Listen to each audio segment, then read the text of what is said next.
Okay, today we're going to take the spare that I put on after a flat tire in Northern California on a 28-foot Class C Jayco 1998 Class C RV. We're going to take the spare off and I'm going to show you how to put the hubcap back on again to the new tire that I did get mounted. You'll need a 12-ton bottle jack or bigger. You'll need a 1/4-inch ratchet with an extension for the lug nuts, and you will need this 29 millimeter socket which goes over the hubcap.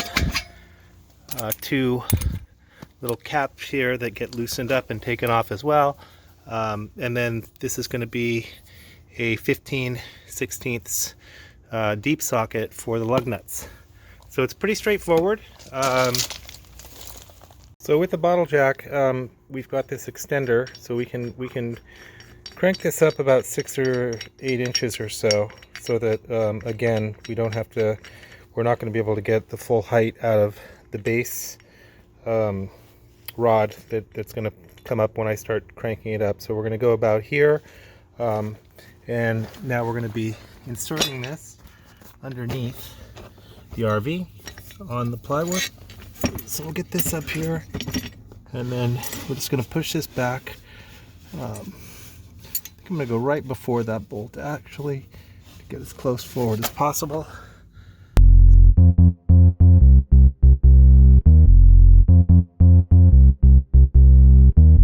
Okay, also you want to add a jack stand. I've got a 3-ton jack stand here that's also next to the bottle jack. So that's an important safety step as well. Okay, now you can see we have enough clearance under this tire. Put my hand under if I wanted to. So we're going to loosen up the lug nuts and pull this spare tire off.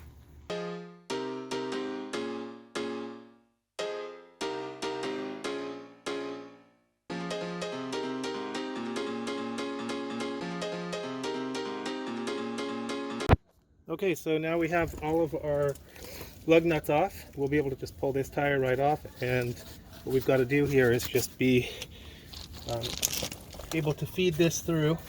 There's going to be a hole here that this will kind of slide through, so we will just grab this, and then you'll also notice there's a little hole here, and there's this little protruding little nib here. When we put the new tire on, the new wheel, we're going to make sure to line it up here, because that's going to be on center for being able to be sure we have full contact with the back dually. So a lot of people don't realize that when you take these tires off, which I'm going to be able to do here. So when we take this tire off, it exposes the dually right in back here. I'm going to grab the camera. So now what we see here is there are no more bolts. This tire would just slide right off as well. So it's only being held on by the pressure of the external tire. These are custom fittings here for each of the wheels that allow this metal air tube to be able to come through. So we don't need to do anything with this tire. What we're going to do is we're going to go grab the new tire that we've put on and mount it. So what we've got here is a LT225 75R16, and this is E-rated, and it's a 115/112R tire, and it matches perfectly. Okay, one thing I wanted to mention for sure, when AAA put this spare on, they actually didn't check the tire pressure. They just brought my spare and put it on, and then because the intake is actually on the back side, I couldn't fill it once it was on. So I had a less than ideal pressure coming home. Fortunately, it was just a few hours, and it was still full enough, but that's something you want to check before you actually mount this tire, is that your air pressure, well, okay, so now that you have this, you're safe. But in the event of when you put your spare on, because you're not going to have that metal fitting, you want to make sure you check your tire pressure of the spare before you mount it.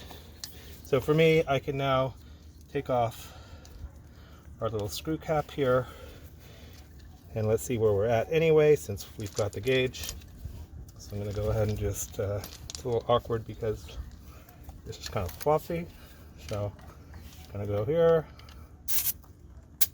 Okay, and we're coming in at a little less than 60, so I will want to inflate this.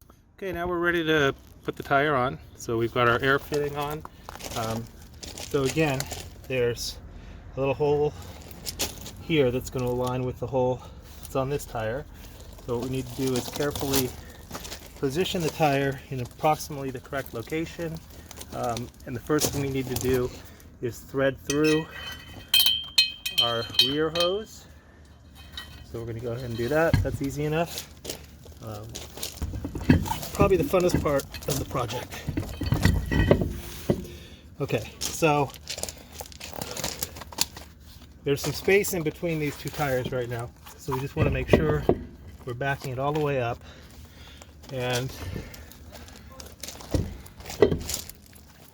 you're going to know that it's good. I'm going to swing this camera around.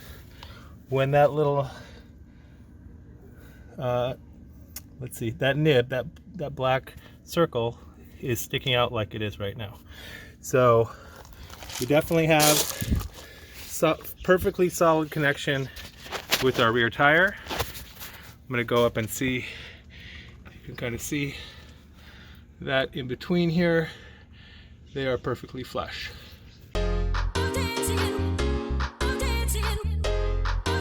Okay, what I've done is I've gone ahead and attached a lug nut here and here, just to be sure that now that I'm positioned correctly, we're not going to lose any of the perfect alignment we've got in terms of where the tire is setting. So at this point, we're ready to put the lug nuts back on and lower down the tire.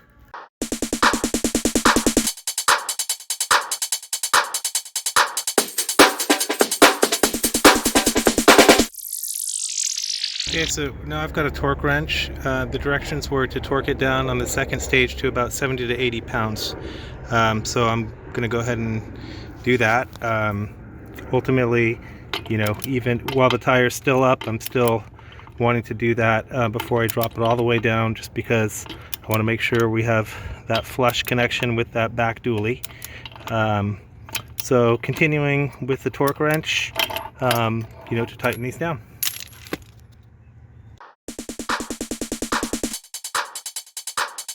So we're torqued, we're good, everything's on, we're ready to lower down the car. So simple matter of removing our jack stand, which I'll go ahead and do right here, which we didn't need, fortunately. And then simply depressurizing our bottle jack. Okay, we are going to bring down the jack now. Stay clear of the car. I just have my arm under it right here, and I'm going to turn counterclockwise, and we're slowly coming down here very gently. And it's like that's as far as we need to come down. Our jack is down. So now we are going to put the hubcap cover on, and we need to reattach these. So we have, these are sort of two of the what look like very heavy duty lug nuts all the way around, but these are just molded onto this hubcap, so they don't provide any function, they just look badass. So we have two areas at 12 o'clock and 6 o'clock where we're going to reinsert and tighten down our air hoses at about 12 and 6.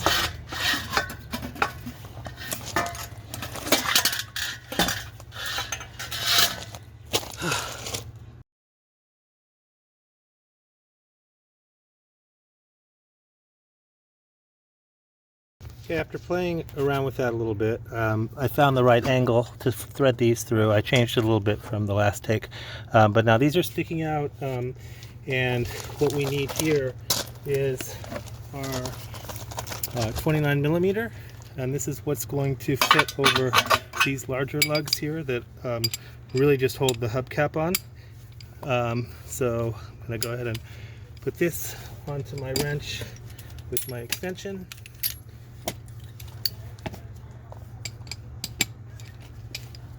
Okay, so we've got that on. They're hand tight right now, so really all I'm going to do is slip this in here and give it, oh, it's this one here, give it a couple extra little turns here. So it does not have to be super duper tight, but it's only 2 of these that are holding on the hubcap, so you definitely want to have it a good solid firmness here and torque. So I'm not going to use a torque wrench for this, but I'm just going to kind of keep cranking this down. I don't have any kinks in the hose there. That's setting nicely, so I'll just ratchet that down a little bit more, and now we have that on. We have the ability to now check our tire pressure, which I will do.